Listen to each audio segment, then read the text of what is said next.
ఆంధ్రప్రదేశ్లో కాంగ్రెస్ పరిస్థితి ఏంటి? కాంగ్రెస్ చీఫ్గా బాధ్యతలు తీసుకున్న తర్వాత షర్మిల ఎంట్రీ ఇచ్చిన తర్వాత ఆంధ్రప్రదేశ్లో కాంగ్రెస్ జెట్ స్పీడ్తో దూసుకుపోతోంది అని చెప్పి అందరూ అనుకున్నారు. అన్నట్లుగానే మొదట్లో అనిపించినప్పటికీ అసలు ఆంధ్రప్రదేశ్లో కాంగ్రెస్ ఉందా లేదా అనేటువంటి ప్రశ్న ఇప్పుడు తలెత్తుతోంది. కేవలం జగన్మోహన్ రెడ్డిని విమర్శించడానికి, ఆరోపణ చేయడానికే షర్మిల పనికొస్తుందా? కాంగ్రెస్ పిసిసి చీఫ్గా షర్మిల పనికి రావట్లేదా? అసలు షర్మిల సొంత పార్టీలోనే యుద్ధం చేస్తుందా అనేటువంటి అనుమానాలు వస్తున్నటువంటి ఈ తరుణంలో ఇన్ డీటెయిల్గా ఇన్ డెప్త్గా డిస్కస్ చేద్దాం సీనియర్ జర్నలిస్ట్ లలిత్ కుమార్ గారితో. లలిత్ గారు నమస్తే. నమస్తే సార్. ఇంట్రోలోనే మనకు అంత అర్థమైపోయింది. ఏంటి అసలు షర్మిల ఒంటరిపోరు చేస్తోందా లేకపోతే తన ప్రత్యేకమైన స్ట్రాటజీతో ముందుకు వెళుతోందా? ఏం జరుగుతుంది అసలు? వైఎస్ షర్మిల పరిస్థితి ఏంటి ఆంధ్రప్రదేశ్ కాంగ్రెస్ రాజకీయాల్లో? సాధు, వైఎస్ షర్మిల విషయమే కాదు, మన దేశంలో రాజకీయం చేయాలంటే ఫస్ట్ ఉండాల్సింది డబ్బు. డబ్బు ఉంటే ఏ రాజకీయ పార్టీనైనా మనం నడిపించవచ్చు, ఏమైనా చేయొచ్చు మన దేశంలో. అటువంటి పరిస్థితుల్లో ప్రస్తుతం షర్మిల దగ్గర డబ్బు లేదు.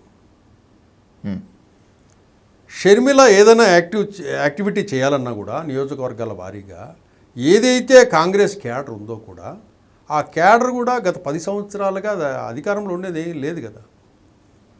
గతంలో 2014 నుంచి విభజన తర్వాత అక్కడ 0, 19లో వైసీపీ, కాంగ్రెస్ వాళ్ళకి ఏమీ లేదు, ఊరికే ఉన్నామంటే ఉన్నామన్నట్లు.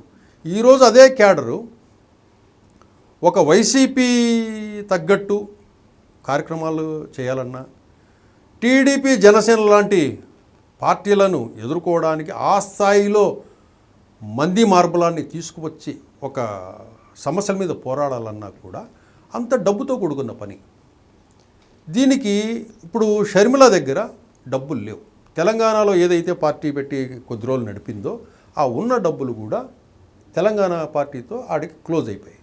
తనకు రావాల్సిన ఆస్తిపాస్తుల గురించి ఇప్పుడు వాళ్ళన్నతో ఫైట్ చేస్తూ ఉంది. రోజువారీ పార్టీ కార్యక్రమాలకు కూడా కార్యకర్తలు, నాయకులు పెట్టలేని పరిస్థితి, అట్లాగనే అధ్యక్షురాలు తను చేతి నుంచి అయినా పెట్టుకొని చేయించగలిగే శక్తి సామర్థ్యాలు లేవు. వీళ్ళకి ఏదైనా ఇవ్వాలంటే, ఈ ఆంధ్రప్రదేశ్లో కాంగ్రెస్ పార్టీని బ్రతికించాలంటే ఉన్న ఏకైక మార్గము కాంగ్రెస్ పార్టీ అధిష్టానమే ఆంధ్రప్రదేశ్కు 100-200 కోట్లు సమకూర్చితే తప్పక కాంగ్రెస్ పార్టీ బతికే అవకాశం లేదు. జగన్మోహన్ రెడ్డి ప్రణాళిక కూడా ఎలా ఉందంటే, ఎలా అయినా కూడా తన చెల్లెల్ని ఒంటరి చేయాలి. ఒంటరి చేయాలంటే కనుక కాంగ్రెస్ పార్టీలో ఉన్న కీలకమైన వ్యక్తుల్ని వైసీపీలోకి లాగాలనే ప్రయత్నాలు ఆయన చేస్తున్నాడు.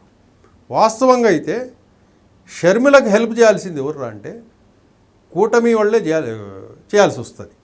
ఎందుకంటే వైసీపీ కాంగ్రెస్ పార్టీకి మైనారిటీలు బలం, అంటే ముస్లిమ్స్, క్రైస్తవులు, వీళ్ళు బలం. అటువంటిది వాళ్ళంతా కాంగ్రెస్ పార్టీకి మద్దతుదారులుగా ఉండేవాళ్ళు. ఎప్పుడైతే జగన్మోహన్ రెడ్డి పార్టీ పెట్టిన తర్వాత ఈ ముస్లిమ్స్, క్రిస్టియన్స్ మొత్తం కూడా వైసీపీకి టర్న్ అయ్యారు. ఇప్పుడు వాళ్ళలో చిలికి తీసుకురావాలంటే వీళ్ళే ఫైనాన్షియల్గా హెల్ప్ చేయాల్సిన అవసరం ఉంది షర్మిలకే. చేస్తేనే ఆ క్రిస్టియన్ మైనారిటీసు, ముస్లిమ్స్ను తిరిగి కొంతమందిని వైసీపీ నుంచి చీల్చగలిగే పార్టీ ఏదంటే కాంగ్రెస్ పార్టీ. అది అవి చీల్చాలా చేయాలంటే కనుక, తను రాజకీయం నడపాలంటే కనుక షర్మిలకి డబ్బు కావాలి.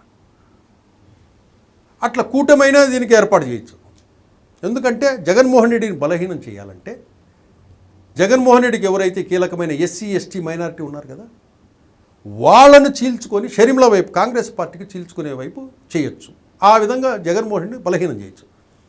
ఏం చేయాలన్నా కూడా డబ్బు కావాలి కాబట్టి ఇస్తే కూటమి కూడా షర్మిలకు డబ్బులు ఇచ్చేసి ఆ వ్యవహారాన్ని నడిపించవచ్చు. అంటే కాంగ్రెస్ పార్టీ ఎదుగుతుంది కానీ ఎదగనట్లు ఉంటుంది. కాంగ్రెస్ పార్టీకి ఇప్పుడే ఓట్లేసే స్థితిలో ఆంధ్రప్రదేశ్ ప్రజలు లేరు. ఎందుకంటే ఆంధ్రప్రదేశ్కి ఓట్లు వేయాలంటే ప్రజలు టీడీపీ, జనసేన, బీజేపీ, వైసీపీని దాటుకొని కాంగ్రెస్కు రావాల్సిన పరిస్థితి ఉంది. అంటే ఇన్ని స్టెప్స్ దాటుకుంటే కానీ కాంగ్రెస్ పార్టీకి ఓటేసే స్థాయికి ఉన్నాడు ఇప్పుడు. అంటే చివరి స్థానంలో ఉంది కాంగ్రెస్ పార్టీ. ఒకవేళ అది దానికి సహాయం చేసినా కూడా అది ఎదిగేంత పరిస్థితి లేదు. కాకపోతే జగన్మోహన్ రెడ్డిని బలహీనపరచచ్చు. జగన్మోహన్ రెడ్డిని బలహీనపరచడానికే వైఎస్ షర్మిలను ముందు పెట్టి గేమ్ ఆడారు ఏపీలో అన్ని పార్టీలు అనేటువంటిది ఒక ఆరోపణ ఉంది. రాజకీయాల్లో ఇది ఎందుకు సాధ్యం కాదు అనేటువంటి ప్రశ్న కూడా తలెత్తుతుంది. కాంగ్రెస్ హైకమాండ్ కూడా జగన్మోహన్ రెడ్డినే ప్రధాన శత్రువుగా భావించి షర్మిలకు రాష్ట్ర బాధ్యతలు అప్పగించి ఉంటారని అనుకోవచ్చా? ఎందుకు అనుకోవచ్చు. ఎందుకంటే ఇదే జగన్మోహన్ రెడ్డి సోనియా గాంధీని వాళ్ళు ఏ విధంగా బయటకు వచ్చి అవమానించారో అందరూ చూసాం. సోనియా గాంధీని ఎదిరించి వచ్చాము, పార్టీ పెట్టాము, గవర్నమెంట్ ఫామ్ చేశామని. ఆ విధంగానే వాళ్ళు వైసీపీ కాంగ్రెస్ పార్టీ కూడా షర్మిలకు ఇచ్చి తన అన్న వైపు వెళ్ళిపోయిన తన క్యాడరు ఓటర్లు ఏదైతే ఉన్నారో వాళ్ళందరినీ మళ్ళీ తిరిగి కాంగ్రెస్ పార్టీకి తీసుకురావడానికి తన చెల్లెల్ని అస్త్రంగా ఉపయోగించింది. ఇప్పుడు జగన్మోహన్ రెడ్డి లేకపోతే కాంగ్రెస్ బతికుండేదేమో. జగన్మోహన్ రెడ్డి ఉంటే కనుక కాంగ్రెస్కు ఇబ్బందే. ఇప్పుడు కాంగ్రెస్ పార్టీ బతకాలంటే ఆర్థిక వనరులు కావాలా. నేను ఇందాక చెప్పినట్టు ఒక 200 కోట్లు 300 కోట్ల డబ్బులు కావాలా రాష్ట్ర వ్యాప్తంగా. వీళ్ళు కూటమిని టార్గెట్ చేస్తూ మాట్లాడాలా. జగన్మోహన్ రెడ్డి టార్గెట్ చేస్తూ నిన్న కూడా జగన్మోహన్ రెడ్డి టార్గెట్ చేసి మాట్లాడింది. మీకు ప్రజలు 11 సీట్లు ఇచ్చి చెప్పుతో కొట్టినట్టు తీర్పిచ్చినా మీరు ఇక మారరు అని చెప్పేసి ట్వీట్ కూడా ఇచ్చింది. ఈమె ఇప్పుడు కూటమి ప్రభుత్వం మీద ఒకవేళ విమర్శలు సంధించినా షర్మిల జగన్మోహన్ రెడ్డి మీద ఏవైతే మాట్లాడుతుందో, ఏవైతే ట్వీట్లు చేస్తుందో అవి మాత్రమే టీడీపీకి అనుకూల మీడియాలో ప్రముఖంగా వస్తాయి. అదే షర్మిల కూటమి ప్రభుత్వ పాలన మీదనో ఏదైనా జరిగిన సంఘటనల మీద మాట్లాడితే మాత్రం దాంట్లో ప్రయారిటీ ఉండదు. ఎందుకంటే ఇప్పుడు మీడియాకు కూడా ఏంటంటే ఇక్కడ జగన్ అనే వ్యక్తి ప్రధాన శత్రువు కాబట్టి టీడీపీ అనుకూల మీడియా ఏం చేస్తుంది, షర్మిల జగన్మోహన్ రెడ్డి మీద మాట్లాడి మాత్రం ఫస్ట్ పేజీలో హైలైట్ చేస్తుంది. అదే కూటమిని విమర్శించింది అనుకోండి, అవి లోపల ఎక్కడో చిన్న సింగిల్ కాలం వేసేస్తాయి. అంటే ఇక్కడ షర్మిలకు అవసరమైంది ఏంటంటే పార్టీ యాక్టివిటీస్కి కోసం డబ్బులతో పాటు మీడియా ప్రమోషన్ కూడా డబ్బులు కావాలి. డబ్బులు ఇస్తేనే మీడియా ప్రమోషన్ చేస్తుంది. డబ్బులు లేకుండా ఏ మీడియా ప్రమోషన్ చేయదు. అది ఒకటి గుర్తుపెట్టుకోవాలి. మనం ఇప్పుడు మీడియా సంస్థలకి వేటికి కూడా ప్రోటోకాల్, ఒక పద్ధతి. ఆమె ఒక జాతీయ పార్టీ అధ్యక్షురాలు, ఆంధ్రప్రదేశ్ చీఫ్. ప్రోటోకాల్ ప్రకారం అయితే ప్రయారిటీ ఆమెకి ఇవ్వాలి. అవును. కానీ ప్రయారిటీ అప్పుడు ఇచ్చే విలువల సిద్ధాంతాలు ఇవన్నీ లేవు మీడియాలో. కాబట్టి ఆమెకు హైప్ కావాలంటే కనుక చచ్చినట్టు మీడియాకి డబ్బులు ఇవ్వాల్సిందే. అంటే మీడియాకు కూడా మీరు ఒక 100 కోట్లు పెట్టుకొని ఒక ఛానల్కో, యూట్యూబ్ ఛానళ్ళకో, మెయిన్ స్ట్రీమ్ మీడియాలకో డబ్బులు ఇచ్చి పెయిడ్ ప్రమోషన్ చేయించుకుంటే తప్పక కాంగ్రెస్ పార్టీ బతికే పరిస్థితి లేదు. అట్లాగే నియోజకవర్గాల్లో కార్యకర్తలు కానీ, నాయకులకు కానీ వీళ్ళకంతా కూడా రోజువారీ కార్యక్రమాలకు కానీ, ఏదైనా సందర్భోచితంగా నెలకో 2 నెలలకో కానీ ఏది చేయాలన్నా కూడా వాళ్ళకు డబ్బు కావాల్సిందే. ఏదైనా డబ్బు ఇస్తేనే ఇక్కడ కాంగ్రెస్ పార్టీ బతికే పరిస్థితి ఉంది. వీళ్ళకి మీడియా కూడా సహకరించదు. షర్మిలకి అట్లాగా సాక్షి సహకరించదు. ఇట్లా టీడీపీ అనుకూల మీడియా చెప్పబడేటివి కూడా సహకరించవు. ఎప్పుడైతే జగన్మోహన్ రెడ్డిని తిడితే అప్పుడు సహకరిస్తాయి, మళ్ళీ కూటమిని తిడితే సహకరించవు. కాబట్టి ఏదేమైనా షర్మిలకు ఇప్పుడు కావాల్సింది డబ్బే. ఆ డబ్బు లేకపోతే కాంగ్రెస్ పార్టీ పని చేయలేదు. ఆమె కూడా మొత్తం రిపోర్ట్ కూడా తెప్పించుకున్నారు కాంగ్రెస్ వాళ్ళు. ఆంధ్రప్రదేశ్లో ఎన్ని రోజులు ఉంటుంది, ఏమేమి యాక్టివిటీ చేస్తుంది, బెంగళూరులో ఎన్ని రోజులు ఉంటుంది, ఎందుకు పని చేయలేకపోతుంది, ఇవన్నీ కూడా ఇప్పుడు క్వశ్చన్స్ అడుగుతున్నారు ఆమెని.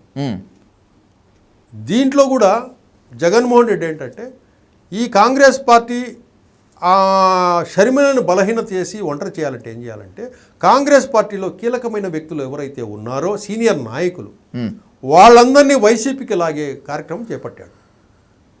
వాళ్లకు ఏదైనా ఆశ చూపించో, ఆర్థికపరమైన సాయం చేసో, ఇతరత్ర ఏదైనా కూడా ఎప్పుడైతే ఈ లీడర్లందరినీ తీసుకొని వైసీపీలో చేర్చుకుంటారో ఆటోమేటిక్గా షర్మిల అనే వ్యక్తి హైకమాండ్లో విలువ లేనిది అయిపోతుంది. ఈమె పనికిరాదు అధ్యక్షురాలుగా అని చేస్తే ఎప్పుడైతే ఆమె చీఫ్ పదవి పోతుందో అప్పుడు తను ఒంటరి అవుతుంది. అనే ఉద్దేశంతో జగన్మోహన్ రెడ్డి ప్రణాళికలు వాళ్ళు ఉన్నాయి. ఏదేమైనా కూడా ఇప్పుడు కాంగ్రెస్ పార్టీని రక్షించుకోవాలంటే అది కాంగ్రెస్ హైకమాండే రక్షించుకోవాలా. షర్మిల చేయలేదు, చేయాలంటే డబ్బు కావాలా. డబ్బు ఇవ్వాలంటే హైకమాండ్ కలగజేసుకొని ఆర్థికంగా వనరులు సమకూర్చితే తప్పక షర్మిలకి కాంగ్రెస్ పార్టీ యాక్టివ్గా పని చేయలేదు. అది మాత్రం స్పష్టంగా తెలుస్తుంది. Thank you so much sir. Thank you sir.